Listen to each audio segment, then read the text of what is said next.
yeah, just say that I say something. Oh gosh, it's a lot to remember. Okay. Hello and welcome to Conversations. I am Leslie Elliott and I'm introducing this live stream that Benjamin Boyce did for my YouTube channel, The Radical Center. He spoke with the regular contributors, Jennifer Friend, Deborah Knox, and David. And the topic of this conversation was the intersection between the sacred and the psychological. And could you just introduce who Jen and Deborah and David are, unless they like to remain semi-anonymous and implied? I think that they just stayed kind of like that. David doesn't even want his last name used. So okay, and then but yeah, they all like kind of specialize in therapies, broadly construed. Jennifer's a social worker. Deborah does not work in the therapy field, and David is a student in a in a PhD program in UK, and he's trying to stay semi-anonymous. Huh. On Is YouTube. that good? Yeah, that's great. Thank you very much for introducing it. No. Let's just say, and now please enjoy. Okay. Now please enjoy. Okay. There we go. Here we are. Welcome aboard. I'm guest hosting for Leslie Elliott today. I abducted her and threw her into another realm. And so I'm here and joining the chat so you guys can introduce us, David. Yep. So I'll do, shall I do the blurb? Yeah, blurb it. Blurb away. So, Solid Ground is a peer support community for anyone concerned about the imposition of critical social justice, CSJ, aka woke, and or COVID mandates in their workplace, university, children's school, or community. We offer weekly online peer support groups in which members share ideas, thoughts, and support for how to navigate the impact of these ideologies and answer the question, where do we go from here? Where do we go from here? You can join one of our groups for $5 per month. To find out how to join our community, please visit solidgroundsupport.com. And please note, Solid Ground does not provide psychotherapy or legal advice, and nothing we do should be construed as such. And thanks, Benjamin, for hosting today. I forgot to say. Absolutely. It's my pleasure. So what's this thing as opposed to peer? Is this peer support or is this like peer bitch session? Like, why are you guys meeting once a week? Originally, I think we started off thinking it'd be nice to reach out and explain a bit of what Solid Ground, because it was all completely new. Let people know who we were, voice some of what we found to be troubling issues or things that we weren't sure about, and I guess in a way sort of model open exploration of things in a live format. Guys, is that what you'd agree with? Or anything to add? Yeah. Go ahead. No, go ahead, Deborah. No, I wasn't sure, Benjamin, if you were asking what's Solid Ground versus what are we doing with this live stream. So, well, this live stream, yeah. So here. Okay, here, he answered like, it. This thing, yeah. Jen? And so this is the 23rd episode, so you guys have quite a backlog over time. I guess just for my own benefit, my own edification, what have you guys like learned in the process? Like, what are some of the like? I guess one way of asking this is, as you've explored all these different topics, are each of you kind of coming to better understand what you're dealing with, or what you're confronting, or what you're grappling with in the culture or in your individual professions? I think I'm learning that it's the sort of ideology of wokeism has woven itself even more deeply into pretty much every aspect of the culture. And at the same time, I'm also feeling really encouraged because I'm seeing that there's a lot of people that are, profoundly ethical people that share our concerns about that. And so it's been nice to be forming a community of those people. And it really, it renews my faith in humanity and stops me from just, wanting to wash my hands of the entire human enterprise. And, I do sometimes see hopeful signs. So it's been really helpful to me personally from that perspective. What about you, Deborah? I'd say both with what we're doing through the live stream and then through our groups, and then just my own research. I don't know. I keep wanting to go deeper and deeper and deeper, like what is motivating all of us, such that I get tired of the blaming like those horrible this or this horrible that. And I really want to get down to like, okay, what is it about human beings such that we are in the situation that we're in? And and so to me, I'm looking at the sort of the more the religious motivations, also the whatever's happening, transhumanist, our relationship to technology and all these things. So I just feel like continuing to have conversations, especially in our online platform, people are sharing a lot of different articles, which we can discuss. I just can keep going. I guess what I want to say is I want to get to a place where I'm not in some sort of hateful relationship to any of this. And like, I want to, on the deepest level possible, understand. So there is some possibility of moving forward where we're not just constantly battling. It's not going to be one side's just going to win and smash the other, and the other one's going to come and smash the other. So I don't have the answer to it yet, but I just feel like being engaged in this is helping me with that inquiry. And David, what do you think about the religious versus the technological versus the cultural influences on what disturbs you about culture, what you're questioning about where we're at? Yeah.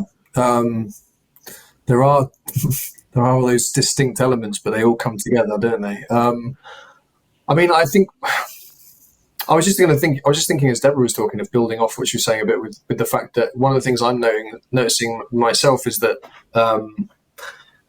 whilst it's really useful to keep going deeper and deeper into understanding why or questioning why things might be the way they are, or trying to understand these disturbances in our culture, I do find sometimes there's a bit of a tension in that the kind of sphere that I'm in professionally feels like it might be getting ever increasingly separate from, say, some you guys that I talk to, the community that I find myself in with Solid Ground, and I sort of get a sense in which I want to be able to ground myself in a conversation that makes more sense to someone who hasn't been diving deeper and deeper. And I think just from my own personal point of view, I'd like to find ways of pulling myself back out of things again, because you can think about the religious need of the culture and the things that we're missing and the religion-shaped hole in our society, and then you can also look at some of the ways in which even stuff on my course is sort of flavored with critical theory, and yet I don't think people necessarily on my course have seen it or necessarily even notice it.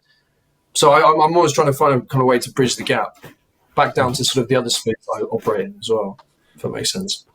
There's this evolutionary biologist, Colin Wright. He's got this meme, or he made a graphic of a meme that I think's been around for a while, where it shows like a left-right spectrum, and he's on the left, and then the far left goes way over here, and suddenly he's a Nazi, right? So when you're trying to be neutral, and the others, and one group or the elite group or very powerful group is pushing things very strongly in another direction, how do you maintain neutrality without being dragged along by their Overton window?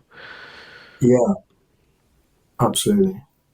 I mean, I had a conversation with sort of my personal tutor the other day, and he seemed to have it in his mind because of some of the criticisms he's heard me talk about on the course. He sort of says, you seem like someone who's very interested in the individual. So it's like, you criticize a collectivist point of view, you become an individualist. He even sort of, I got this sort of sense that what he was saying to me was, what he was thinking about me was that I was denying that racism exists. And you feel like the amount of work sometimes you have to do just to kind of present yourself as a full individual with a full appreciation of things that are going on, but just some problems with some of the issues around this ideology is quite a hard thing for people to do. And that's, I think, probably why our groups are so important, because we can help do that.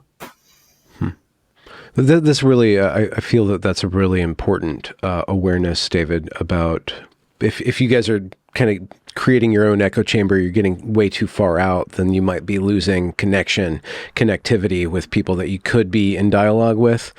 So just being aware of that is a really necessary thing, even if it introduces a lot of psychological stress, because you have to do a lot of translating and dealing with like the cognitive dissonance involved in other ideologies.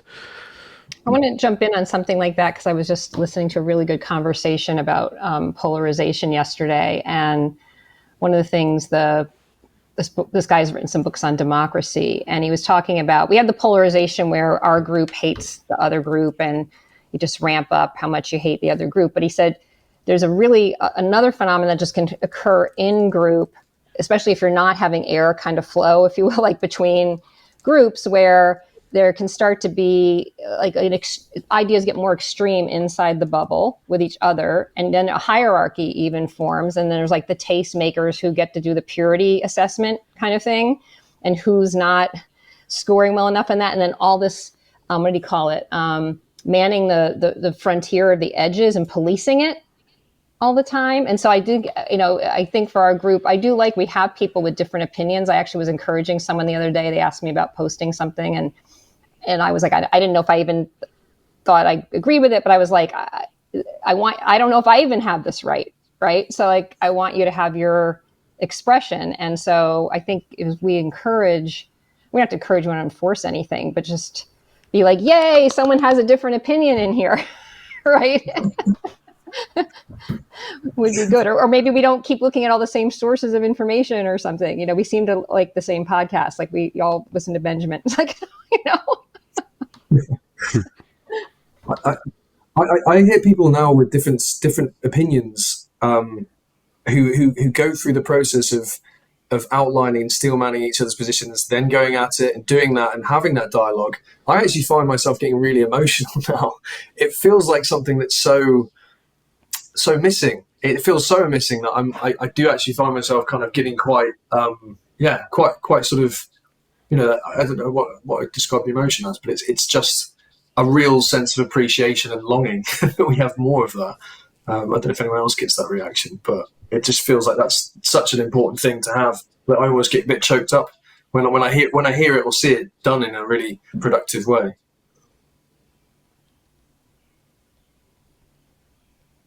There are organisations that do, it's worth saying, but yeah, we don't always feel that we have it in our own sort of personal spheres sometimes. I was invited to give a talk in California with Jennifer Law and Chloe Cole and Amy Souza, I guess, about the transition topic or the transgender topic.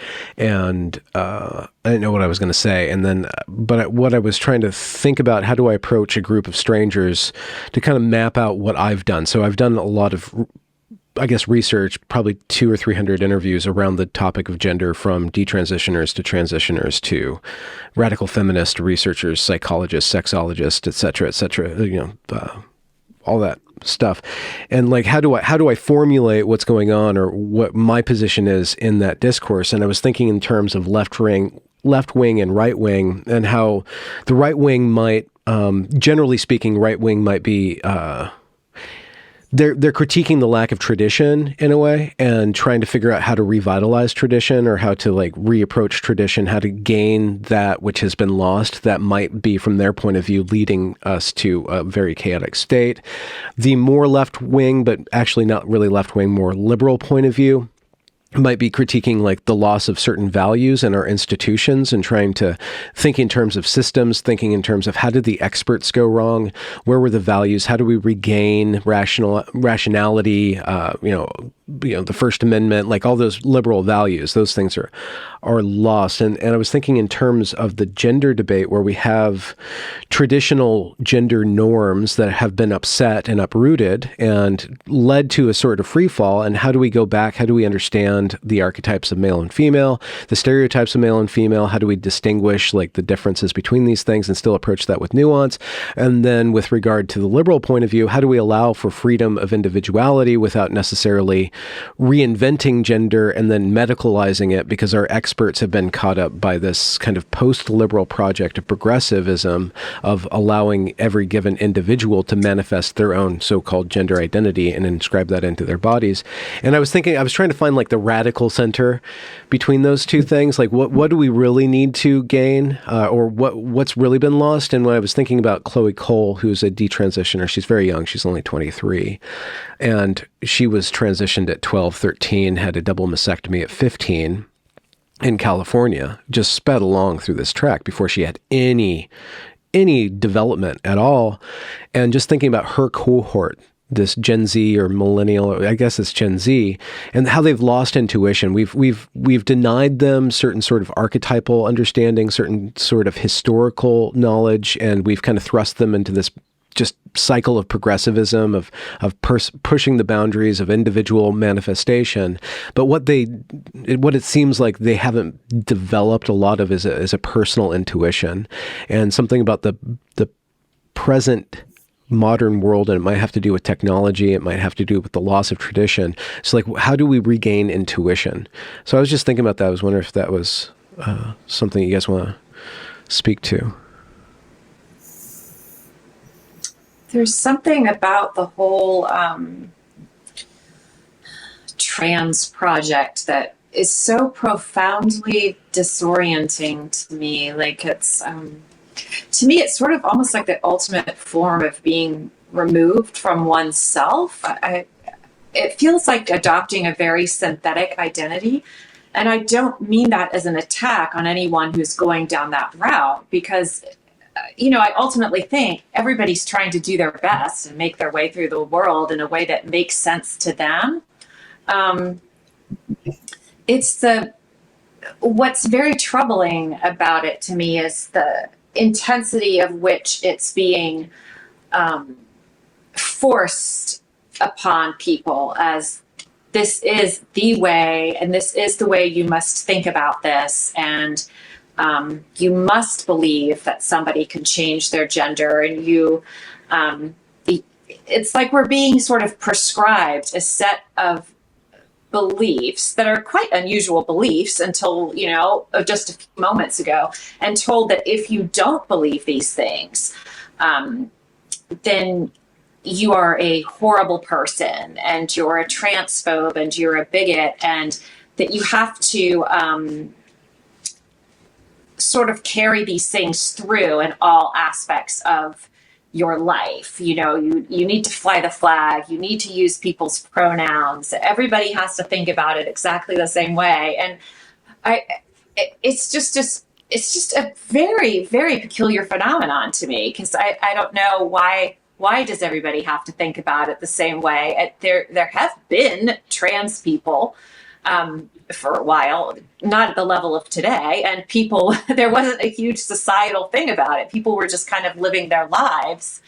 And I wonder how we've gotten to the point where on an individual basis, we can't just kind of live our lives and find our people that support us. Some people will and some people won't, and that's okay, that's life, and leave it at that.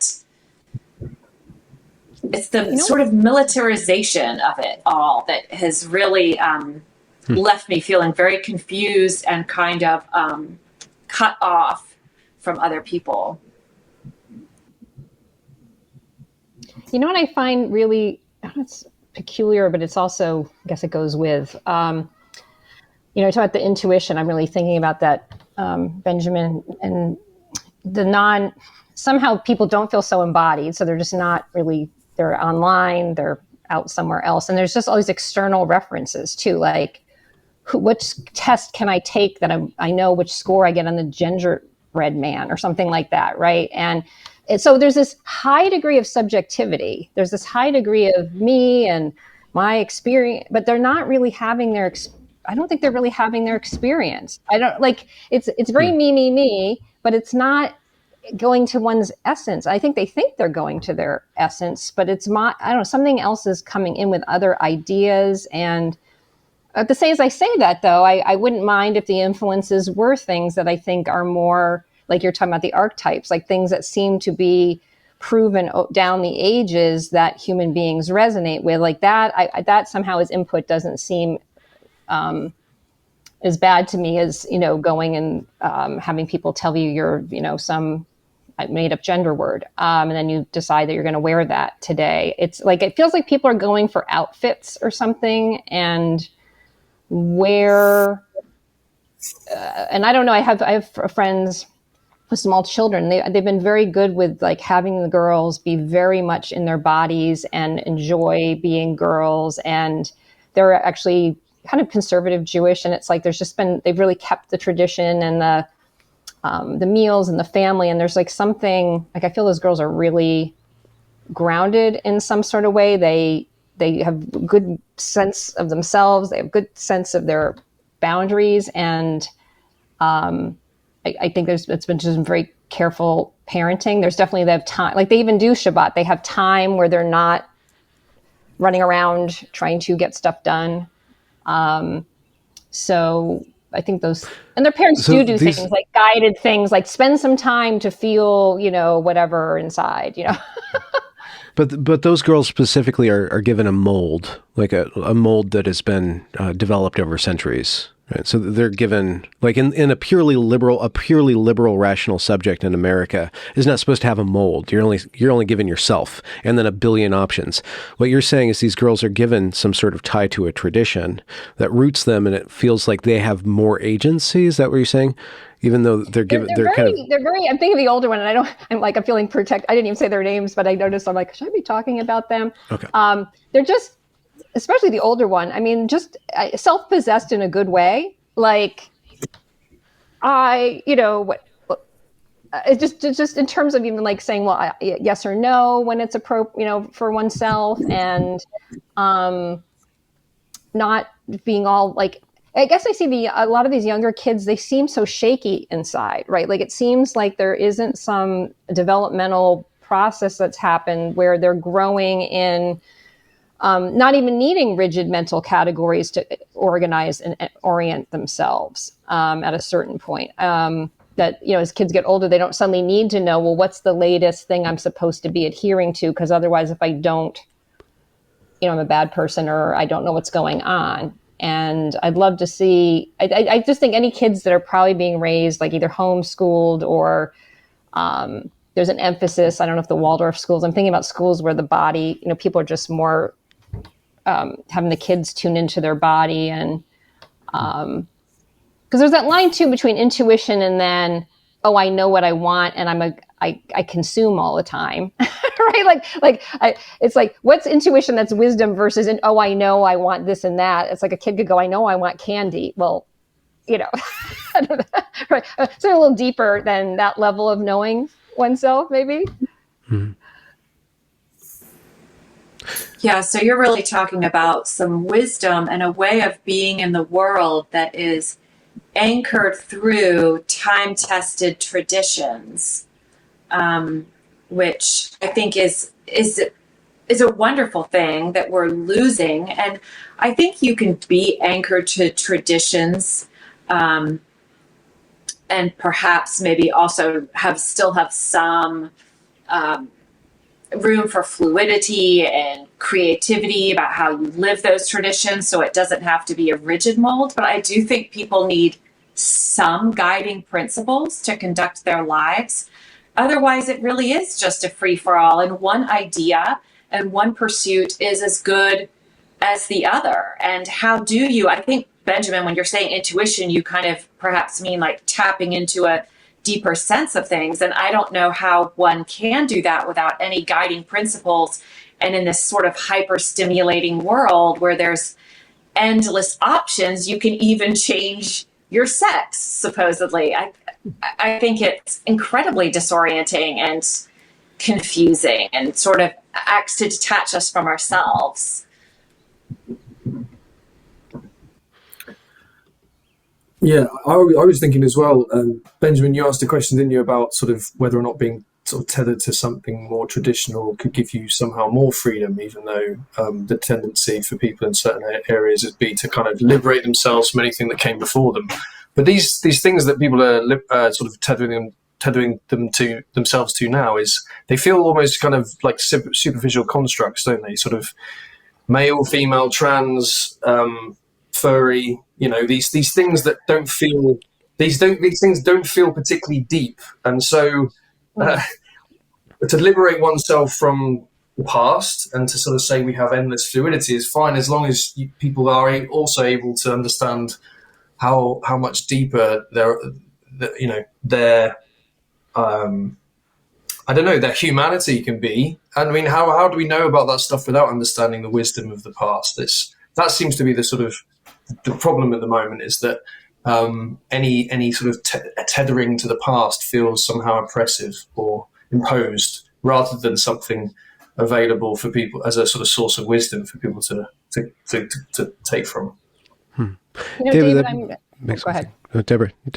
I'm just thinking about, this isn't tied to tradition, but it ties to the body. David, I'm thinking about your work with your research on the Interception, and that, like, I'm wondering if there's anything here in terms of what you're finding out about people's relationship with their body, their interiority, and how this might tie to what we're talking about, if at all. Interception? Yeah. Interception, have you heard of proprioception? It's the sort of feeling of your body in space. So you have a kind of instinct that tells you where your joints are in space. It's kind of like it's an instinct that we have. And then interoception would be the feeling, the sensation of what your innards, your internal organs and things are doing. So heart rate, breathing, but also your skin and just, I guess what it can kind of, interoceptive research is looking at is the way in which we process our emotions. And then it has a lot to say about trauma as well. And just thinking about what you were saying, Deborah, I do know from our research at the moment that you have a psychological or physiological stressor that is uncomfortable. And if you don't process it, you don't make sense of it, you don't try and understand what it is that's happened to you, you don't learn from it. In fact, we've seen that people who have suffered sort of from having a stressor, like putting their hand in cold water and keeping it there for a certain amount of time, if you're not able to sit with the feeling afterwards, or you try and, in fact, they found that people who try to ignore and distract themselves from that feeling by distracting themselves by doing something else, those people are much more likely to then say, if they get sort of, I don't know, poked a couple of hours later with some sort of what would you call it? Non-noxious stimuli, just something that's more just a kind of mechanistic poke or something, that is much more likely to be rated as a painful experience. So there's a feeling in which unprocessed difficulties physiologically and emotionally as well, because they're all connected, can then contribute to feelings after the fact that they then get caused to be sort of also a difficulty too. I'm trying to tie this into what we're talking about. Yeah, I didn't know if anything you were doing was tying to people's better sense of intuition or better sense of some kind of knowing, but it sounds like that's not what you're really getting at in the research. No, it doesn't sort of come into identity in such a way. But I mean, the fact that these things are so disembodied is, and the fact that technology is disembodying us, and the fact that, I don't know, even the ideology is saying that the things that you reduce yourself down to are gender, skin color, and then that's it. You don't go any further than that. It's firstly that they're for some reason they're the irreducible components, and then it's also that that's what makes you up, and therefore you understand yourself once you've got to that point. It just feels very disembodied. David, since you want to be reasonable to a wide variety of people, what kind of language are you capable of using? Maybe you have a whole set of languages to talk about the deeper things. Like how do you broach topics that are deeper? Because anytime you go deeper, I think it sounds like it seems like you would be specifying and maybe alienating people. So, it's interesting. So we looked on the course at some material recently. In fact, we were encouraged to watch a film called Moonlight and then think about the film from an intersectional point of view afterwards, for example. Ooh. And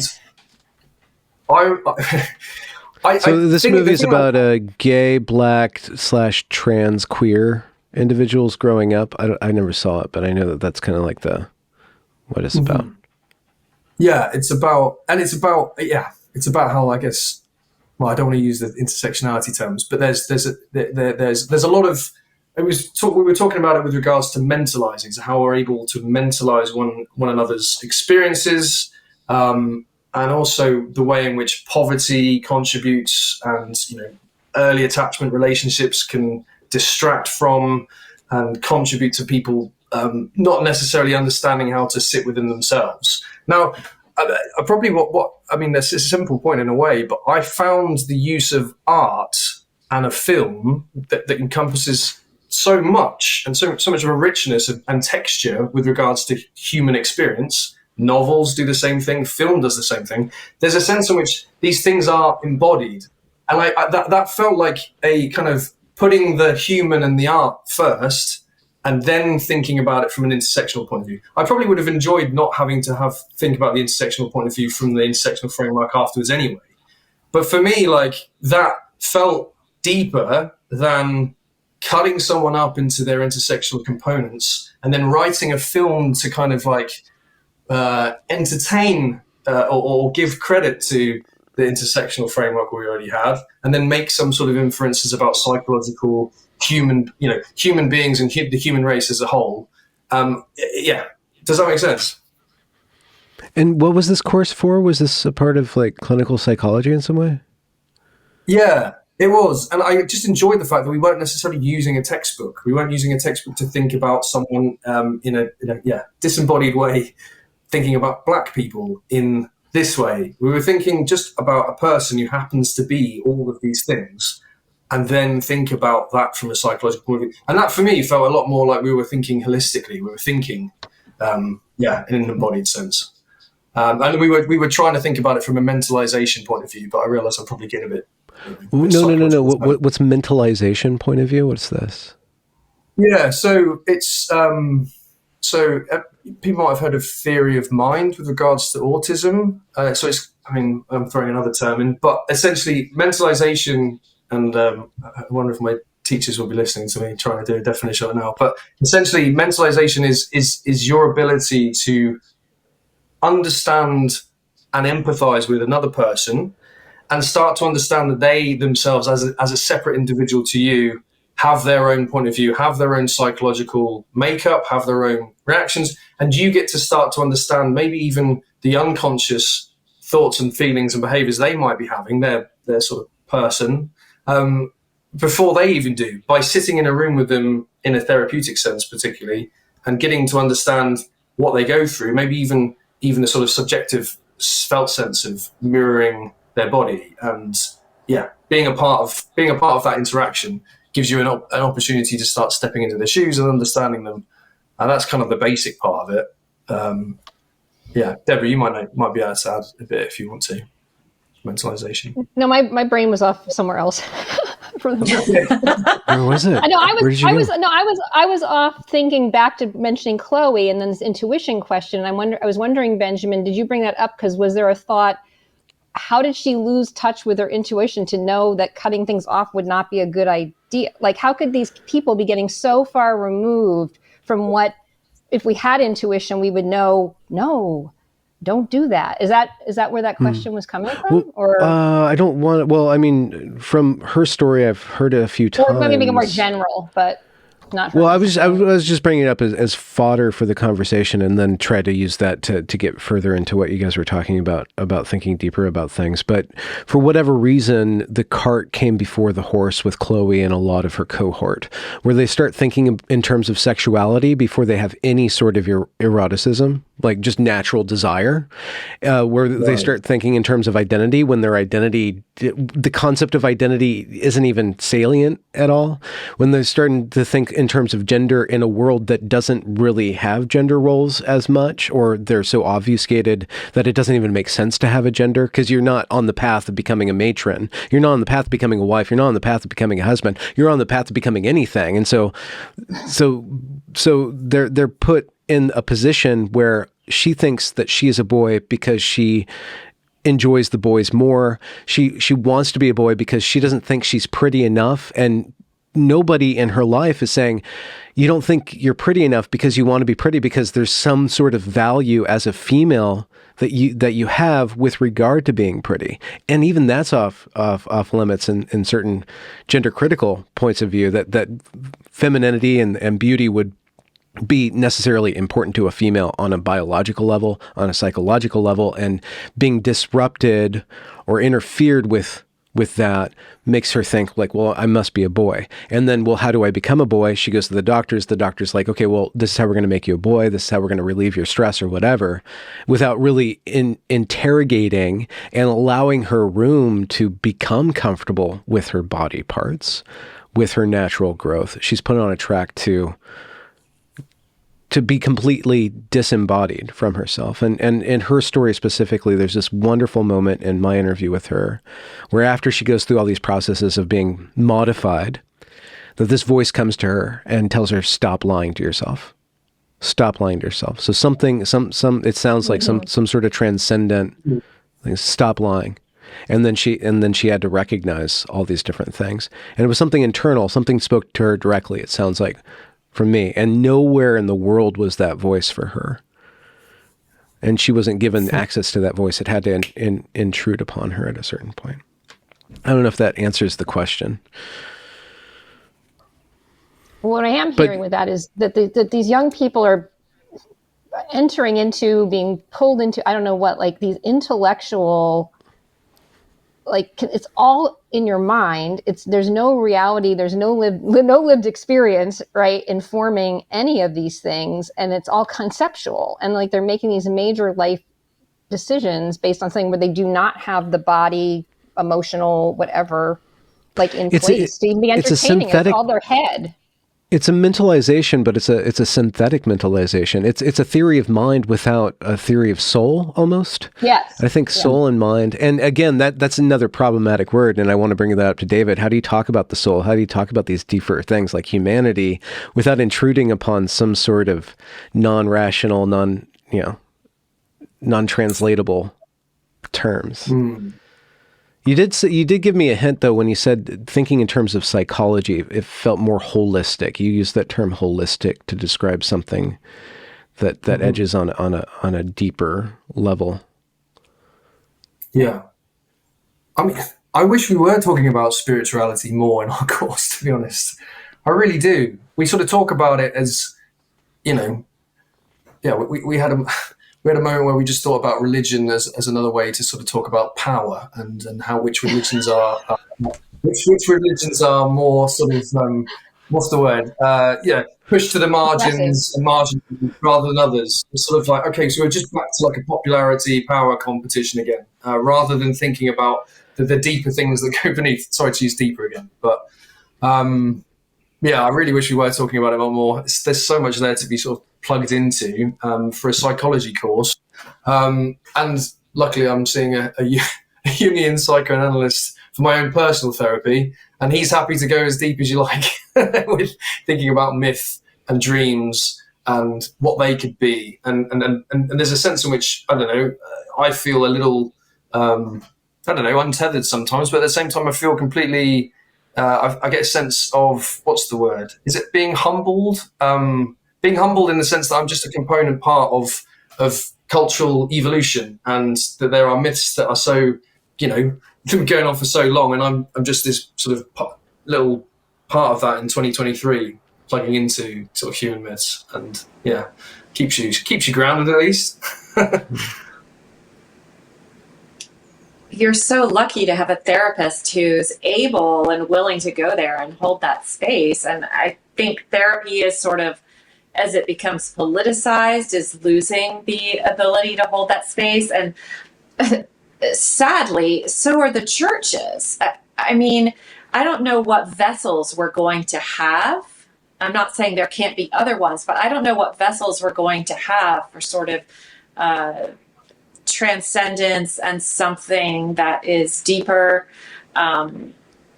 If, the churches are all sort of championing this, and What, inclusion, diversity, like the intersectional framework? All of that, yes, and as well as the sort of pride LGBTQ plus thing. There's churches now that are having drag queens come in and do little chats for children. And I passed a church the other day that had a pride flag and said, "Be proud of who you are. God is." It's sort of like all of the sort of mainline churches, all the major denominations are all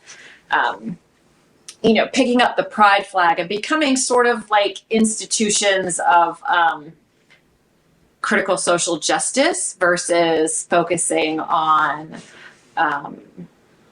the traditions and helping people to learn from those and to give shape to people's lives. And so I wonder where when people are looking for something deeper and more transcendent than our temporary fleeting identities in this world, where are people going to be turning? I'm not sure. Probably mostly the Orthodox, whatever, if that's even a holdout. You think about the Greek Orthodox or, more Orthodox Judaism or Islam or something like that, where people are more Orthodox.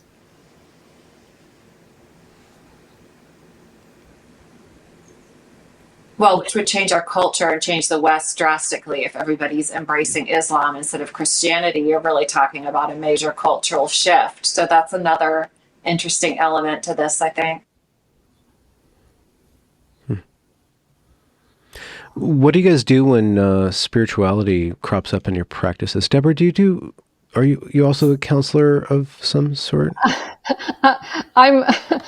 I play one on TV. No, I don't even know the old Marcus Welby reference. I'm not a doctor, but I play one on TV. I act as though I'm a therapist. I'm actually not, but I've considered it. And then in my own like personal healing stuff, I've taken so many courses that one can take without actually like being in a training program. So like I know some stuff, but I'm not actually a therapist. I won't get into what I do, but I spent a lot of time on these topics, and I've done a lot of my own being a client, and I also considered getting a master's in divinity. I have a thing for like, how do we shepherd people or midwife people is probably a better word through things they're going through and get them. I'm very interested in getting people plugged into the resources that would suit them, regardless of their tradition or orientation.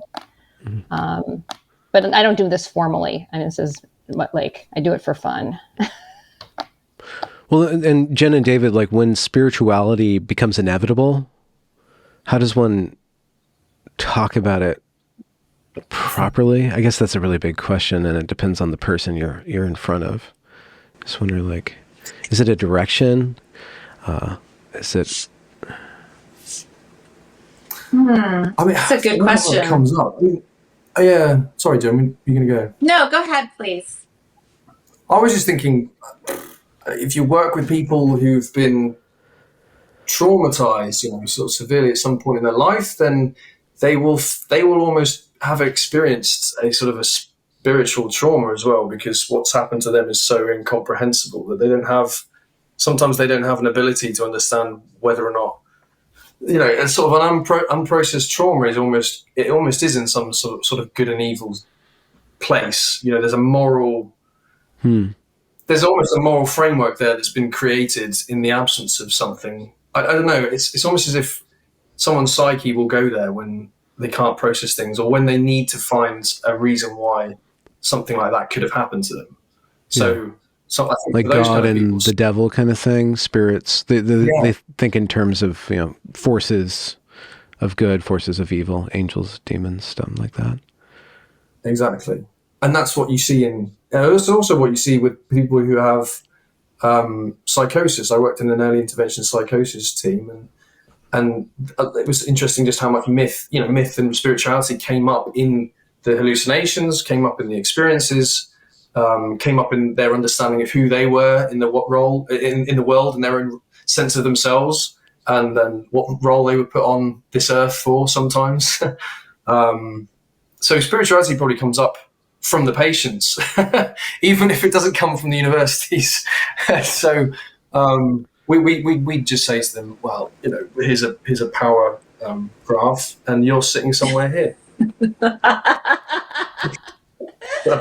Yeah, I think, if you're, especially in times of struggle, people are trying to make meaning of their struggle, and they're trying to understand. So very often in therapy, it does lend itself towards a spiritual exploration. And I think, you can act as a support in that person and their struggle. And because sometimes it's causing a trauma, or a difficulty can even cause a person to sort of reshape some of their beliefs and assumptions.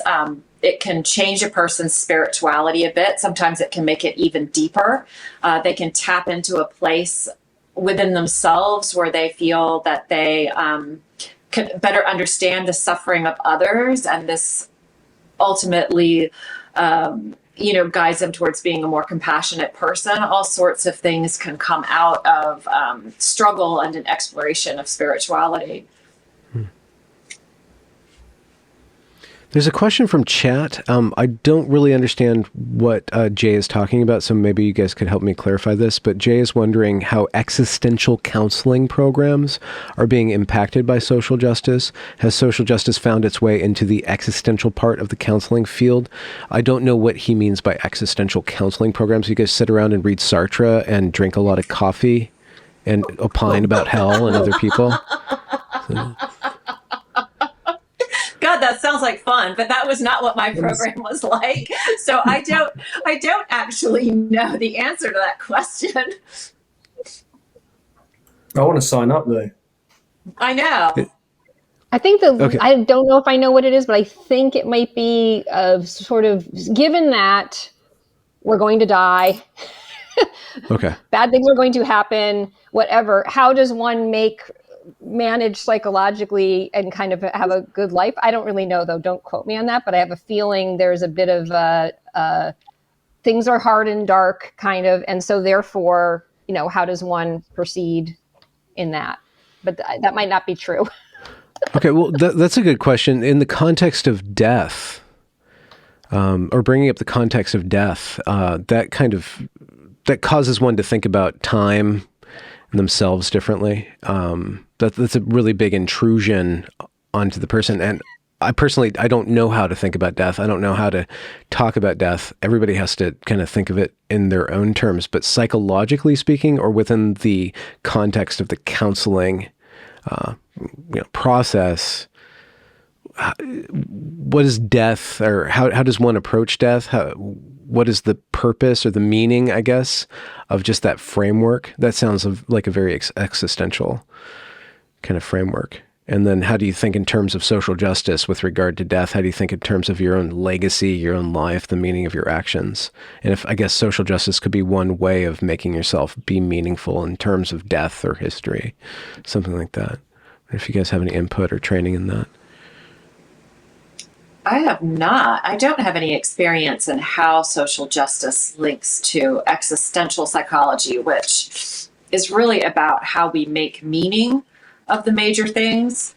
Like, how do we make meaning of our life? How do we make meaning of death? And and I haven't had people talk about death or any major issues in the light through a social justice lens. I have not had that experience, and I rather doubt that I will, because I don't think that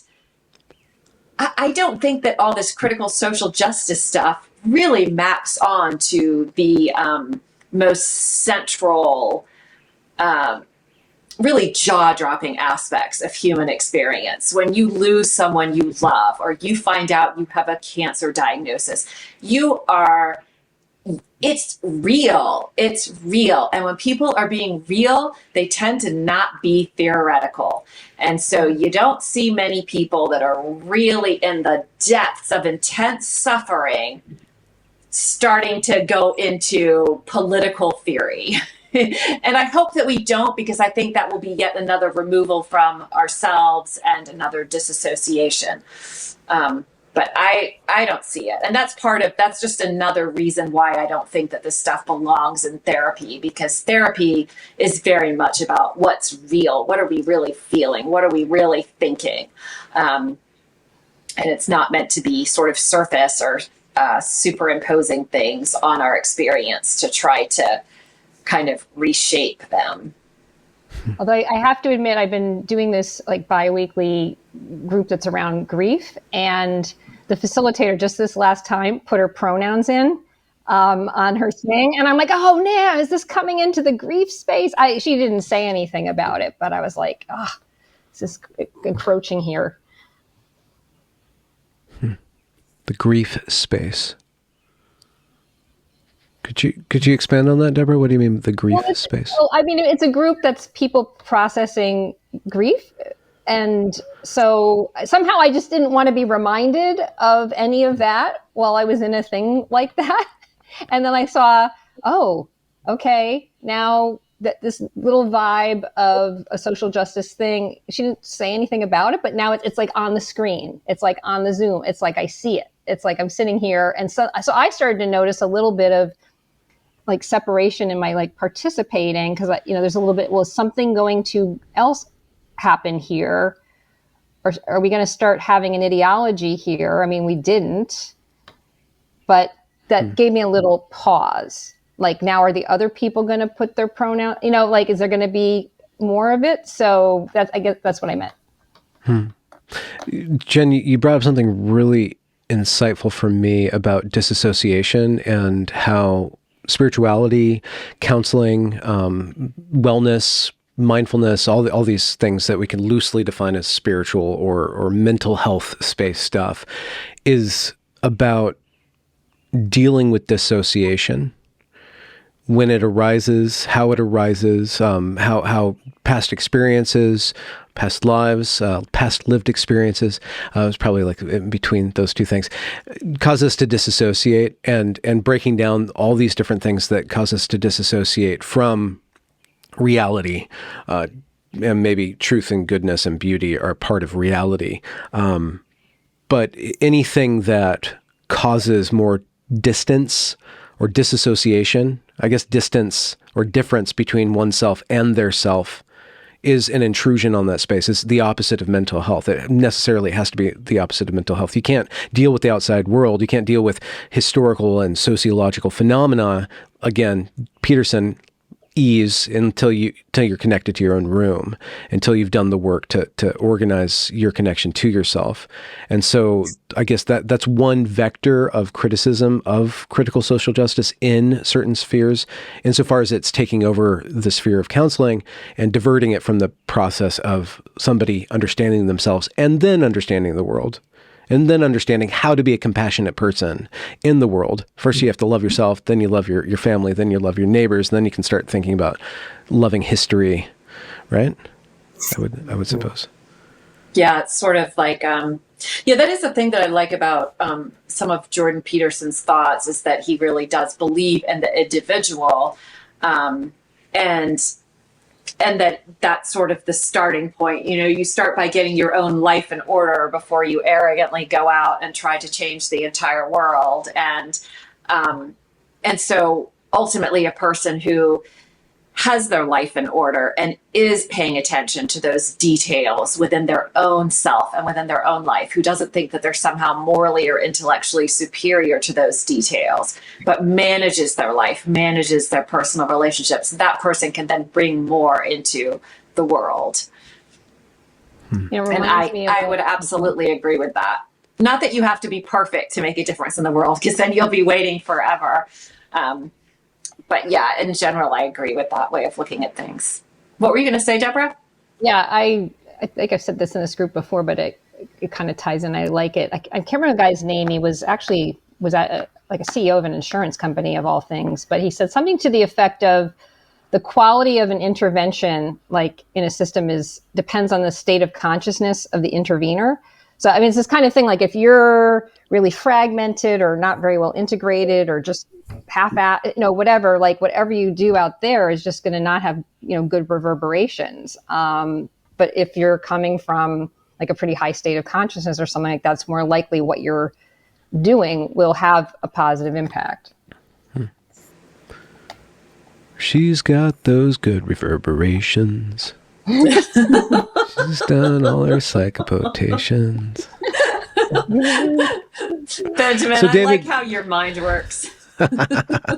David, going back to the very beginning of the conversation, when you were saying, like, you were talking, somebody pegged you as an individualist and you weren't collectivist enough.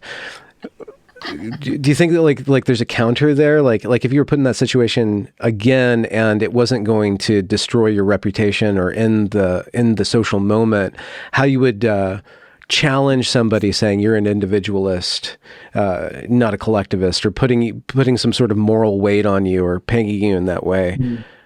Is there a way that you could judo that? I thought about it afterwards, and I thought that, well, obviously, one, just because I'm criticizing a collectivist viewpoint doesn't make me an individualist, as we've already sort of said. But I guess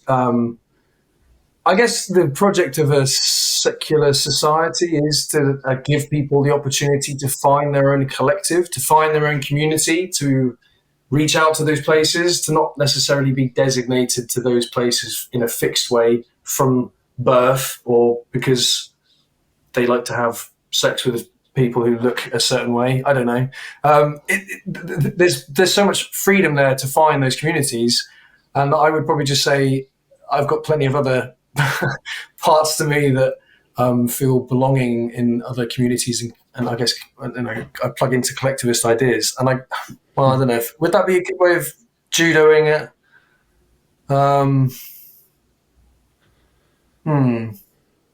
I'm not sure that would be a judo chop. That'd be a sort of slowly sort of sending someone to judo sleep, maybe. But well, you can bring up your pronouns. Say, well, I use I, so, and you use he for me. So I'm not a pluralist. I begin as an individual. So every move I make has to begin with that. I'm not the royal we. Right. Yeah. I mean, I guess. I was just thinking of these existential questions as well, and thinking that, gosh, social justice existentialism is all about, if you don't use the right pronouns, then you've erased my identity. I've literally I don't exist anymore because of that. That's, and again, just go back to the idea that they're irreducible components, aren't they? Sex, gender, and those things. I mean, there's no layer underneath it. So once you've not acknowledged that part, you've erased my identity somehow. Also, I'd like to just say, what's wrong with being someone who values the individual? I mean, yeah, that's the other irritating thing is we have, and I think Carol Sher has done a good bit of research on this, like understanding some of the ways in which clinical psychology programs seem to have some ideas kind of built into them at the moment. There's an acronym called WEIRD, Western Educated Industrialized, I can't remember the R or the D actually, Rich, and another one. But there's a sense in which just on the course itself, individuality and individualism has had its day. We've done psychoanalysis, we've done that form of psychology. That stuff's old hat. It's all about systemic points of view. It's all about the collectivist points of view. So I guess the other thing would be to just say to people, can you go back more than 20 years in history and think about when we've had some pretty awful things that have happened as a result of well-meaning individuals possibly going along with collectivist ideas? I just don't think that people feel the after effects of that anymore, because it's in too much of the past, even though it's only 50, 60 years ago.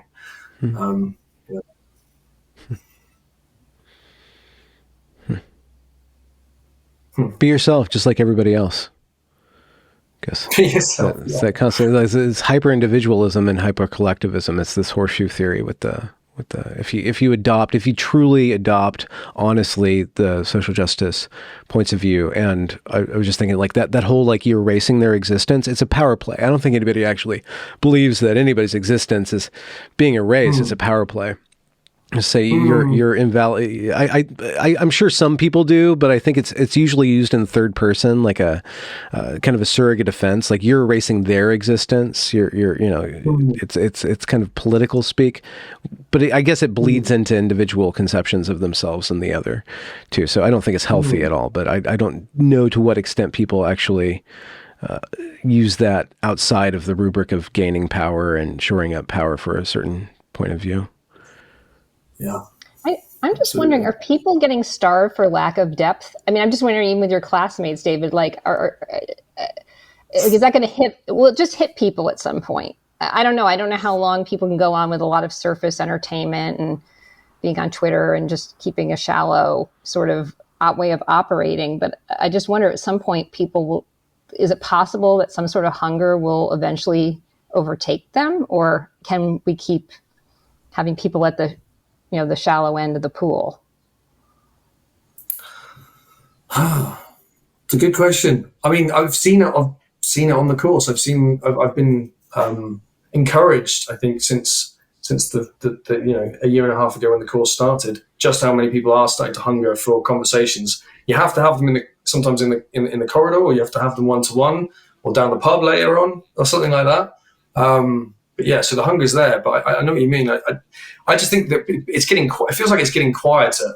It's almost as if, and I feel this as well, is, you see certain things that are presented and you think, if I can't sort of freely think and speak on this topic, because at some point I might make a little move in the wrong place, I might not speak at all. And sometimes it's like an awareness of, more of a hunger and awareness can actually probably make you feel even quieter, because you then sort of start, if I'm now moving into a different field of what I think about this, and therefore I'm more at risk of exposing myself, perhaps. That's what I wondered, actually.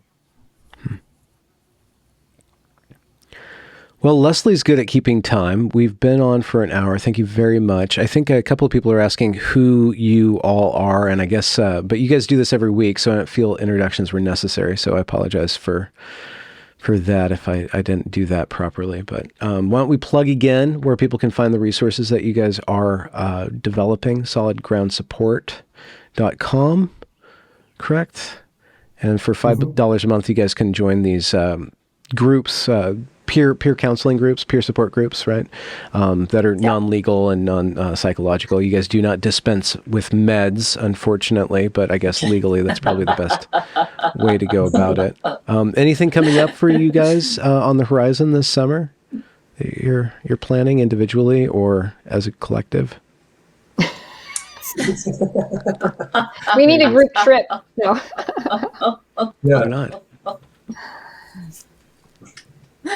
That would be wonderful. Yeah, somebody has suggested we do retreats. We might do some group retreats at some point. We'll see. Yeah, but solidgroundsupport.com. And we're happy to have you join our groups. So there's 4 different groups running. So if you pay $5 a month, you can go to any one of those groups. And all of them. Yeah, you can go to all of that. Oh, wow. You can. Yeah, absolutely. We won't get sick of seeing you. Okay. Swingers Club for people who like to talk.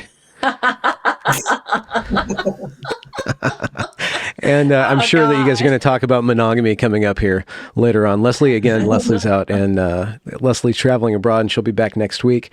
Thank you guys very much for joining. Thanks, chat, and thanks for letting me host you. Thank you. Thank you so much. I really appreciate it, Ben. Thanks, Ben. Cool. We are done. You guys seeing a blank screen?